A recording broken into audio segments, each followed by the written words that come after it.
When will you get pregnant? A barren wife. Just get out. On my birthday of all days, why do I have to hear such things? I don't care who it is, as long as I can give birth. Find someone younger. My mother-in-law Isabella sees me as nothing more than a tool to produce an heir. It's not me who's infertile, and it's frustrating that nobody will listen. I wanted to tell my husband, you're the one who can't have children. My name is Mila. I'm 30 years old. I met my husband Oliver while working at a hotel. Oliver, the only son of the classic hotel, came to learn the hospitality techniques of urban hotels, which the classic hotel lacked. In my 6th year working at the hotel, highly praised by my bosses for my customer service skills, I was assigned to train him. He was the same age as me, and at first, I worried if I could handle being a mentor. He too seems puzzled by the urban hotel service, different from the classic hotel. Yet Oliver, quick to learn, was soon indistinguishable from a mentor, excelling at his job in just a month. As days passed, I found myself drawn to him.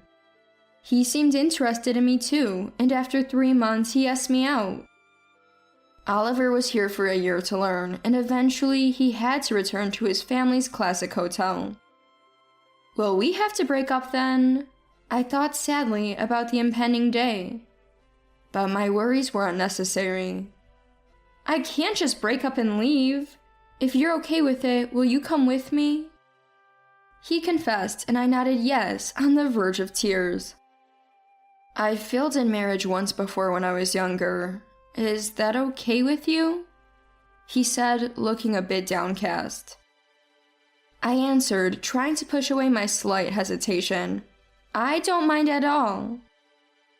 Despite a momentary doubt, I chose to look beyond it.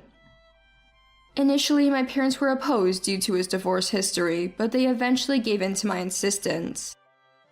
His family owned a very famous, long-established hotel. His father, Ethan, was the manager, and Isabella, his mother, the deputy manager, along with a large staff of waitresses and chefs. I wondered if I could really live up to being the wife of the son of such a prestigious classic hotel. My husband Oliver seemed to be in a manager and training position, slowly taking over responsibilities from Ethan. I thought I'd be learning from Isabella, maybe becoming an apprentice landlady, but that was far from what happened. Mila, you should just stay home and be a housewife. I want to see my grandchild soon, Isabella said. Her words made me think, so I just need to have a child? A vague anxiety I had been feeling started to take a clear shape. We began living in Oliver's family's main house, a bit away from the hotel. Oliver's behavior had clearly changed. When I tried to snuggle up to him in bed at night after his hotel work, he would often refuse, saying, "I'm tired, just let me sleep." His everyday demeanor also changed drastically. He was harsh, a complete stranger compared to when we were dating. About 6 months later, Isabella asked, "Mila, no child yet?" Oliver complied with my efforts, albeit reluctantly, but there were still no signs of pregnancy. "Not yet. It's a blessing, so there's no use rushing," I replied, feeling increasingly wary. Recently, Isabella kept asking, "No child yet?" and "Show me my grandchild's face," ending with a stern, "We need an heir for our classic hotel. You must have a child soon." I wanted a child too, but if it's not happening, what can I do? It's unfair that I'm the only one being blamed. Still, I thought I would eventually become pregnant. A year passed, but no signs of pregnancy. Still can't make it happen? What a useless wife. What do you think you're doing as a housewife? Isabella's scoldings became harsher every day. Why am I even here? I felt lost and deeply saddened. Oliver, whom I thought would be my ally, joined Isabella in blaming me.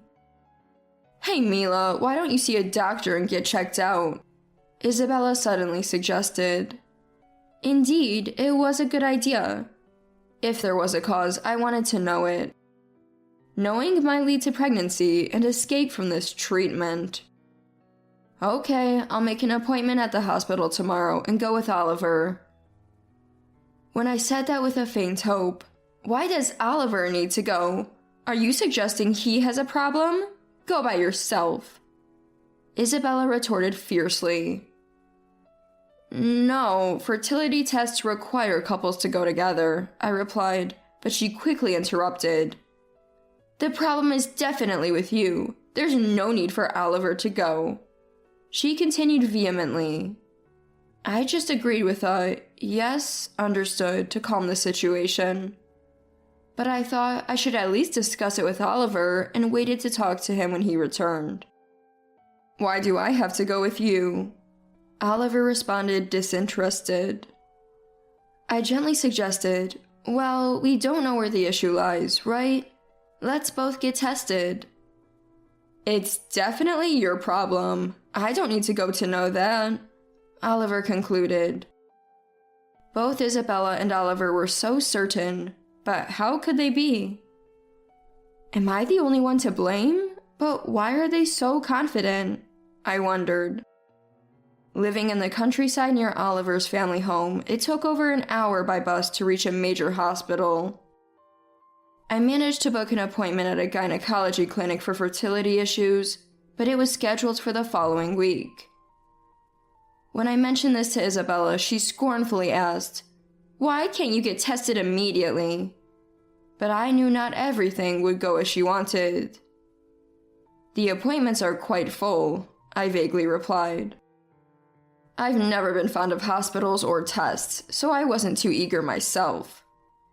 On the day of the test, the doctor was surprised Oliver wasn't with me. Shouldn't he be here? I thought the same. Without testing both, it's hard to know where the problem lies. They started with a blood test to check my hormonal balance, followed by an ultrasound to examine my womb, and use a contrast agent for a fallopian tube test. It was an exhausting, all-day process. Is fertility testing always this tough? I wondered. There's no abnormality here, the doctor said after reviewing the results, which was a relief. We can't say for certain without testing your husband, but if intercourse is regular, we can't definitively say you're the cause. Knowing I wasn't solely to blame was somewhat reassuring, but getting Oliver to come would be difficult. I tentatively asked, "Is there a way to check if my husband might be the cause without him coming?" The doctor replied, "Yes.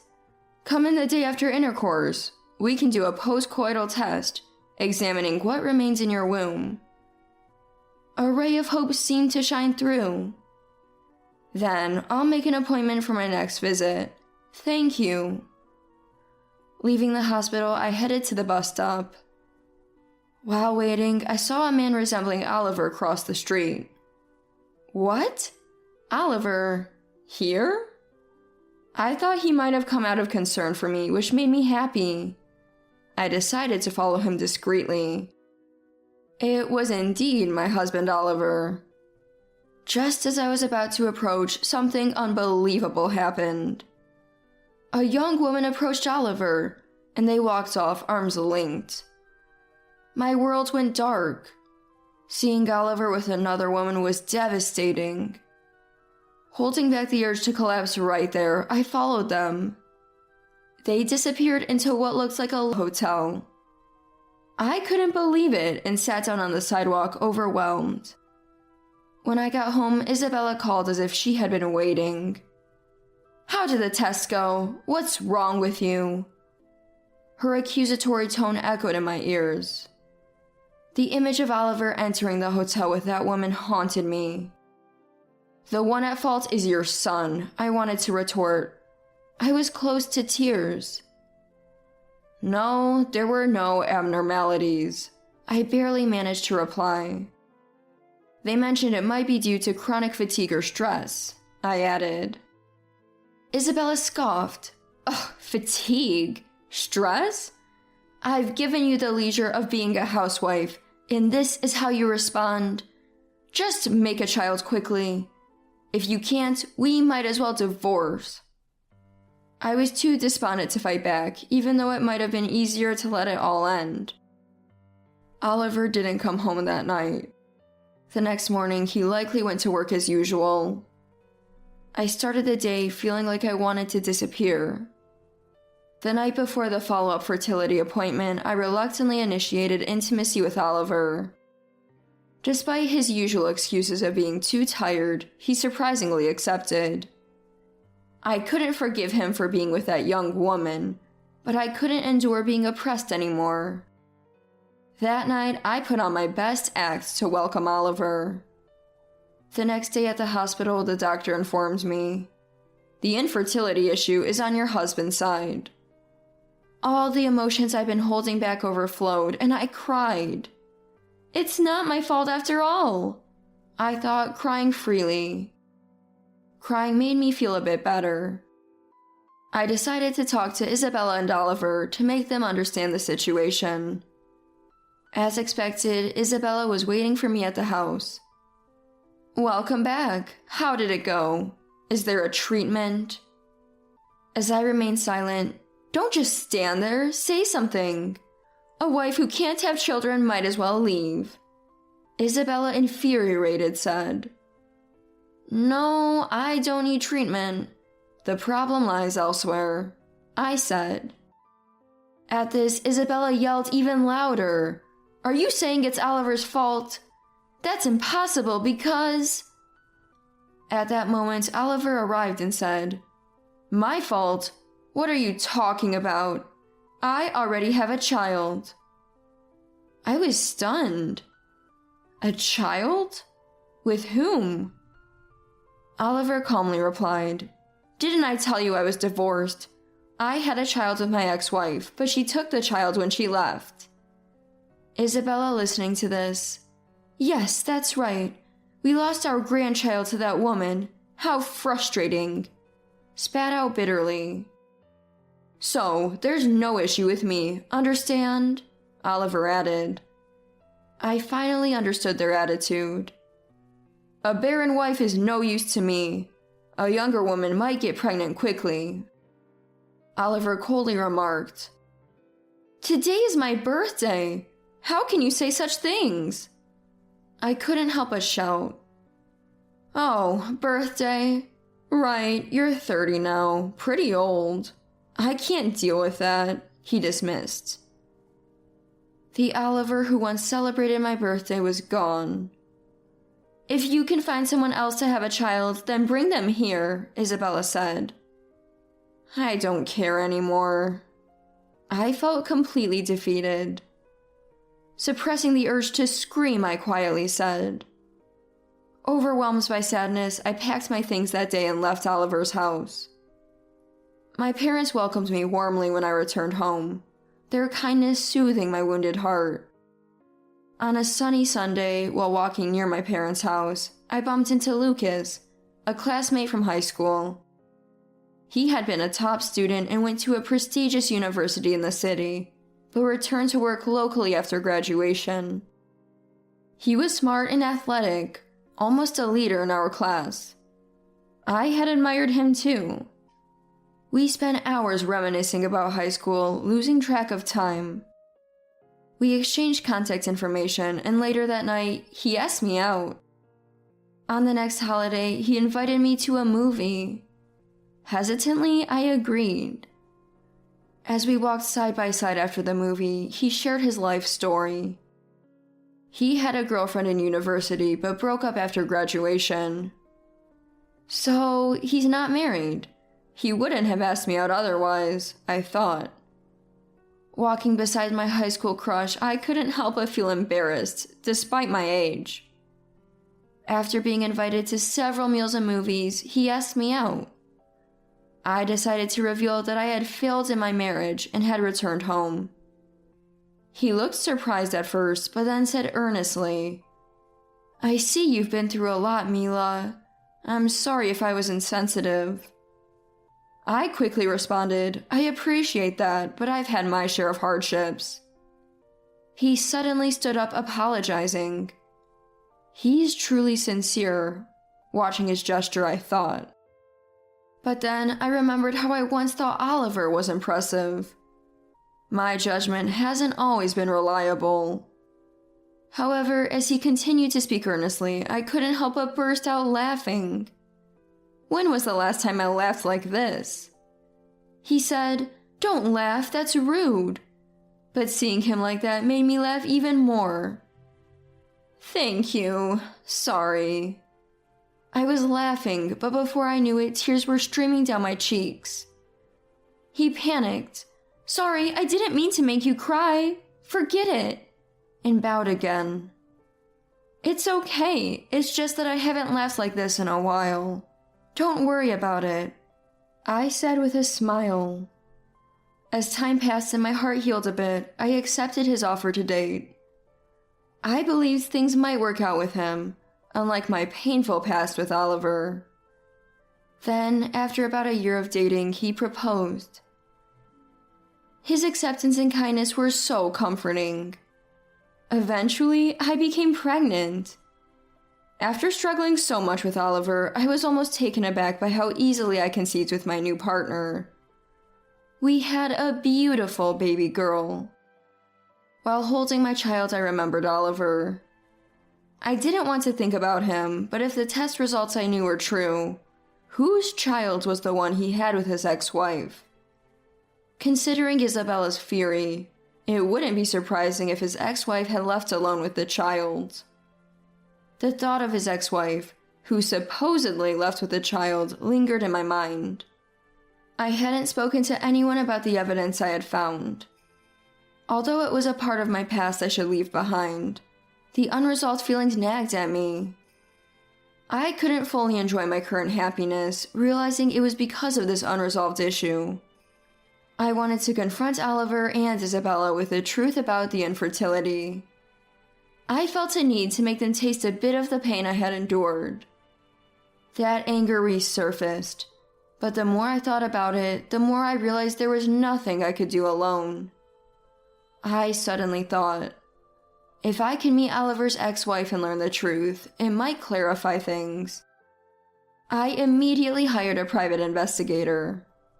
Soon, I learned from the investigator that she lived not far from where I currently resided, and she had remarried and built a happy family. Gathering my courage, I called her. "Hello, is this Charlotte? My name is Mila." There was a sense of bewilderment on the other end. "I have some questions about your ex-husband, Oliver. You know him, right?" She almost hung up in panic. "Wait, I suffered horribly at the hands of him and his mother. I've been gathering evidence for revenge. Can we meet?" After hearing my story, she agreed. We arranged to meet at a nearby cafe. She arrived with a boy. He didn't resemble Oliver. Noticing me studying the child, she said, "Actually, this boy is my current husband's child." I was surprised, and she started to share her story. Oliver had a habit of cheating, even during their marriage. Like me, she was blamed by Isabella for not having children. The constant berating and stress wore her down mentally. Unable to bear it anymore, she admitted that she had involuntarily developed a relationship with her current husband whom she met by chance. She became pregnant and gave birth, and at that time it was unclear whose child it was. Weakened mentally and unable to cope with her guilt, she initiated the divorce and went to her current husband, eventually remarrying. Hearing this, I suggested a plan. Initially shocked, she agreed to join me in repaying those who had wronged us. We consulted our husbands and decided to stay at Oliver's hotel, pretending to be recent mom friends. Our husbands made the reservations, and the day finally arrived. The familiar scenery brought back painful memories. Steeling myself, we entered the hotel. Isabella greeted us politely, but her expression changed drastically when she saw our faces. Her look was not that of the deputy manager of the classic hotel. It made sense. The ex-wife had returned, bringing her child and her new husband with her. After being shown to our rooms, I said to Lucas, "I owe a lot to the deputy manager here, and I want to thank her in person. Why don't you take a walk for a bit?" Lucas, holding the child, went for a walk with Charlotte's husband. The waitress who came to our room recognized me and was surprised. "It's been a while. Could you please call the deputy manager for me?" I asked, and she agreed, then left. Soon, Isabella and Oliver arrived together.